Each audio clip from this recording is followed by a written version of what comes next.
Ladies and gentlemen, my name is Coffee Break, and welcome to Exion versus fLC. The, what is it, I believe a 5-on-5 team match, King of the Hill style. We are going to be casting these games for you tonight. Should be a nice little matchup between these two teams. On the top right side of Daybreak, we do have ExionSpawn, obviously spawning for Exion as our green Zerg player. Yeah, you see what I did there. It's only somewhat on purpose, too. And on the bottom left side, spawning for fLC is going to be NASD as our purple Terran. Casting with me is Sleeper Cells. How are you doing today? I am doing absolutely fantastic. Super excited to be back into casting in general. Like you said, right before we got into this game, ZvT, great matchup to start things out on, and you made a little bit of a mistake. Unfortunately, you didn't announce the colors, and you said you were all color. Oh gosh, I said the purple. I didn't announce the colors. Are you sure? Okay. You just said that their names. Okay. You also said NASD as opposed to NASD. NASD. Or sorry, NASD. I'm sorry. I don't know if I can call him NASD. NASD. I think I can do NAS, but but I don't know if I can do the duh at the end of it. Zerg versus Terran. Kind of like what we were talking about with TVT. Actually, I mean, there's been minor shifts and changes, but it's not something that just like radically changed overnight. It's been a fairly steady matchup overall, I would say. Actually, recently it has made a huge change. Wait, the queens. Yeah, with the queen upgrade, not nerf. The other one of nerf buff. The queen buff giving you additional range. You sort of spit darts at things on the ground now, as opposed to just throwing the darts at the air units. So it gave the queens the additional range, and they're able to kill things a little bit easier, able to deny those Hellions a little bit more. However, what we've been seeing Terrans do actually is a lot of mech. Actually, is what I've seen a lot of Terrans decide to do versus Zerg as of late, mech. Which is really interesting because it was so strong. At the beginning, say right after the beta, a long, hell, couple years now ago. Yeah, it was vultures, extraordinarily strong.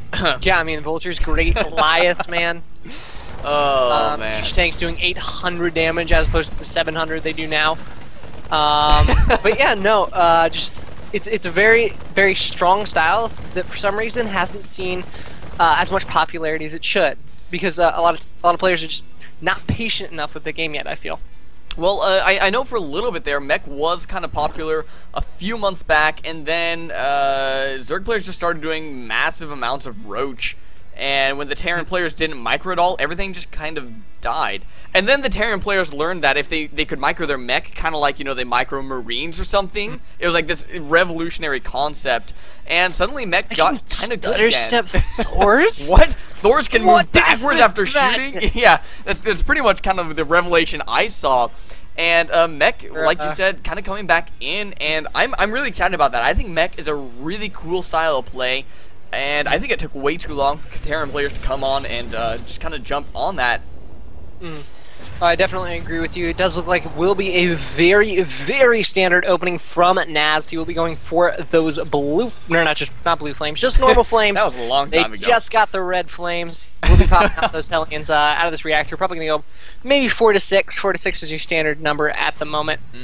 Spawn will be going for that quad queen. Quad queen? That's actually kind of fun to say. For those of you watching, please say quad queen for us, because it is kind of fun to say. Gonna go ahead and go up to a second geyser there to start getting a little bit of gas. Actually, just now getting 2 geysers. Does not have a first one quite yet. So no metabolic boost play or anything coming out. No Zergling speed to get across the map or try to get this round on those Hellions. Spawn just going to go ahead and play with those queens, which is kind of a newer style, I guess, like you were saying, that you can do now. Just use the queens holding off those Hellions rather than getting a bunch of Zerglings out or a bunch of Roaches out to try to push those back. And it allows you, one of the big things, it allows you to get your creep spread really easily getting out of your base, and especially if you want to take a third base, you can spread the creep down pretty quickly. Yeah, Spawn actually just going ahead and losing an Overlord. I don't think he saw much of anything in his opponent's base. Let me check his vision. No, he hasn't seen anything since the barracks, but he has, of course, seen the Hellions pop out, 4 of them, moving around the map. We do also see Naz going for, this very early stim, which is going to be very interesting to see if he goes for that timing. Going to go ahead and deny a little bit of creep, but really not going to be able to do any too terribly strong damage with these queens out in the field, and Zergling speed about a quarter of the way done, and these 2 evolution chambers being dropped. Very, very strong, once again, very standard style coming out of Spawn here. I've heard Spawn talk quite a bit lately about that double Evo chamber. Apparently it's kind of the big thing for Zergs right now. And you know what? I have always been a big advocate for double upgrades. Oh, whoa. Almost losing 2 creep tumors there. Those spawned out just in time. Always been a big fan of double upgrades. I think it's just a great way to get a nice little edge over your opponent. It's not one of those revolutionary things, you know, it's not going to win you every single battle.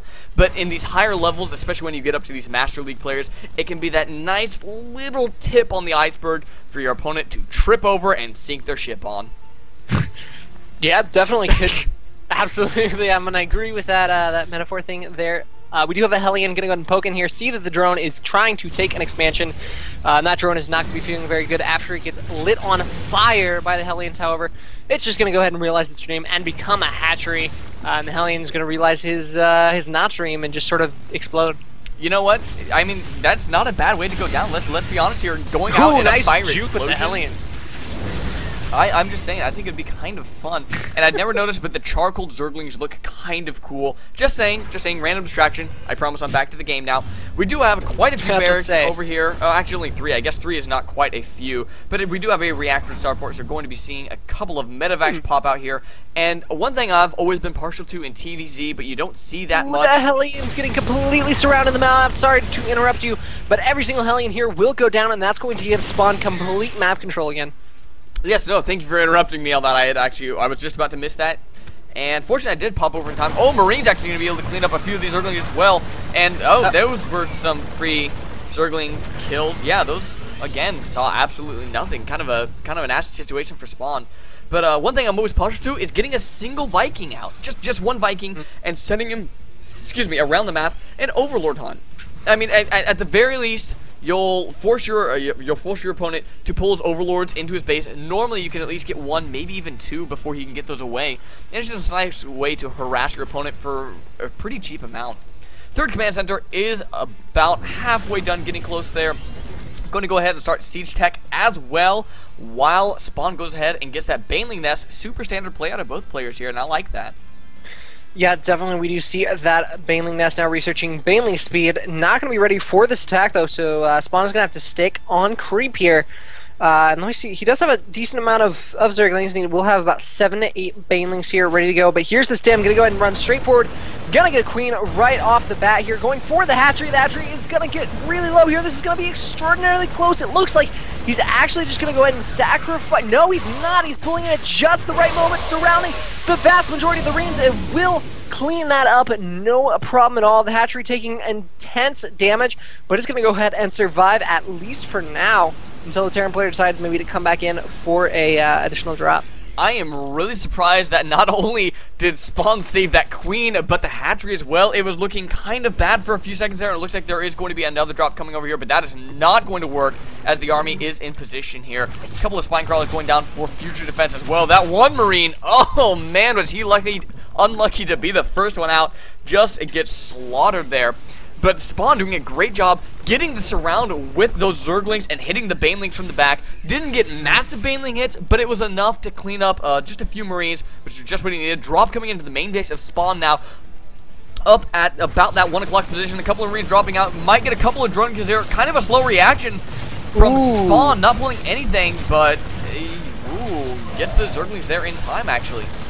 Well, he is going to be able to do that, but unfortunately this Overlord with speed is going to be scouted by the medevac. Not sure he's going to notice or realize the fact that this Overlord has 4 Banelings in it, which means we're going to be seeing some Baneling drops here. Almost lost that third hatchery. Once again, a medevac did drop down in there. Just 1 or 2 Marines were chipping away at that hatchery, but it survives again with just about 130 health at the time. Even throws a transfuse down on there. I like that play because, you know what, injecting larvae is all well and good, but if you don't have the hatchery to inject on, it doesn't even freaking matter. Yeah, we do see this Overlord and the medevac going to part ways. Not quite doing anything with that, and if he flies into the third, he's really not going to get anything except for, well, 3 mules, but that's not exactly what you want. But here come the SCV who's going to go ahead and move in. Ooh, this could be the anti-timing of anti-timings! The SCVs are going in!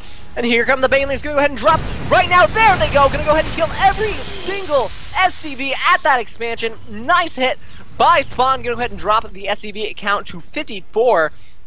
which isn't necessarily the best in the world with mules, but he did actually kill 2 of the 3 mules at that expansion that had just been dropped. So that is a nice little hit from Spawn to the economy of NASD. You know, I would like to say I died a little inside while watching that, but I actually jumped for joy a little bit, because Banelings are seriously like one of my favorite units to watch in StarCraft 2, because they're just so, forgive me for the pun, I'm sorry everybody, they're so volatile. Oh, everybody just give a sigh of crappy puns. Thank you. But I mean, they either do a ton of damage or they do nothing at all. And every time you see those Banelings, you tense up involuntarily and you're just watching this medevac and these Marines going to walk straight into this army. Oh no, pulling back just in time. Does have infestors on the field now. Do not know if pathogen glands is done. Most likely is, however. I can't imagine getting infested without pathogen glands. In the meantime, a nice little supply depot wall. The great supply depot wall of NASD. Going up at that 3rd base to try to stop from any further Baneling Drop in the main. drops. Drop in the main base. Oh, there was a drop in the main of Spawn. It actually killed about 4 to 5 drones there. Not doing too terribly much, unfortunately, for NASD. But yeah, basically both players setting up for a little bit of a macro style. Infestors are on the field, and they're chilling out under Overlords. I wonder if he might go for a little bit of Brofester hit spawn. Another Baneling drop trying to go into the main base of NASD, but the Overlord is taken out. 4 Banelings die there due to a crap load of missile turrets. I was about to say, those are Simpatico turrets right there. Which, if you guys don't know who that is, it's a good friend of mine who he plays Terran, and literally every game and every matchup drops about 800 turrets in his base about 5 minutes before they're necessary. Oh but my God. Gonna go ahead and hold that thought as NASD is gonna go ahead and move out here. He's got a couple tanks, and once again another metric crap ton of Marines. He's setting up to go down on this 4th base, but Spawn is not quite ready here. He doesn't actually have any Banelings quite yet, although those Marines are not gonna go well for them. But here it goes. Nice fungal growth. Gonna go ahead and fungal a decent amount of Marines, but he's not engaging with his full army. Here he goes. Now moving everything in here at the right time. He does look like he will clean this up without too terribly much of a problem, but that could have gone even better for Spawn if he'd engaged that correctly. Yeah, those Zerglings were just so late into that battle. I mean, he had a couple of great fungals to start it off, and then everything just kind of crumpled, and instead of coming out well ahead in that battle, ended up just kind of, you know, coming out even, which, I mean, not the worst thing in the world, but where you can take a lead, you really need to, and he just wasn't able to do that, unfortunately. NASD going to go ahead and drop a couple of barracks in the middle of the map. Now, both players' mineral counts actually getting a little bit high. Gas count for NASD quite high as well. He needs to start spending that if he really wants to stay up in this game. Spawn doing a little bit better of a job there, actually going for Ultralisks now, getting that chitinous plating and Zerg Carapace level 3, going to make those Ultralisks extremely difficult to kill with Marines, as I believe they get a total of 6 armor. Yes? Yeah, something like that, I believe. It's pretty close to that. All I know is it actually takes it takes about ridiculous amount of time for any bio to kill an Ultralisks. And speaking of that, it is of course much more standard recently. We've actually been seeing Ultralisks in every single matchup, and there's really no patch reason or anything like that for it. They've just actually started being used, which is actually incredible in the fact that we've actually seen huge Ultra versus Ultra battles in CVC. These tanks are not sieged up right now. Ooh, and here he goes, moving. Oh, a little bit late on the siege up, but the Zerglings do get in on top of those tanks and inflict quite a bit of damage. And there go the Banelings and the Ultralisks coming in. But the Marines, nice a little bit of micro. However, the Marines do fall to those Banelings. Ultralisks now in the base. However, all the Zerglings have been cleaned up. Not much left for Spawn. And again, doesn't really come out behind, but doesn't really come out ahead in this battle. Yeah, he is going to go ahead and lose a couple infestors a little bit carelessly there. But like I said, that Ultralisk is still alive here, just now going to fall in just a moment, still taking a lot of punishment. But we do see a couple more Ultralisks back at this 4th base of Spawn while he takes his 5th as well. Spawn, while not being incredibly far ahead, is starting to get there, pushing in with another remacroed army, moving in straight to this planetary fortress. Going to go ahead and be hitting this this natural choke here in between the natural and the 4th base. This is just really nice, solid play from Spawn. That being said, NASD is gonna be holding on once again here. That he can't just keep Spawn just can't keep throwing armies like this But if he gets this planetary here, he might go ahead and even out with 58 more lings on the way, as well as a Greater Spire just finishing up. He's going to be looking a little bit better here. I think he's going to be able to get this planetary fortress. He's just been spawning out a massive number of Zerglings, and there's the GG from fLcNasD. And so ExionSpawn going to go ahead and take game number 1 in this. I'm gonna have to confirm. I think it's a 5 vs 5 team match, which is King of the Hill style. I'll have to ask about that real fast. But yeah, I really liked that play coming out of Spawn. Super solid. Yeah, that was really well done by Spawn. Made a little bit of minor mistakes, but really didn't matter too much in the end. Simply because Spawn was just able to overwhelm his opponent. And if you look at the score screen, even you can see just very significantly farther ahead.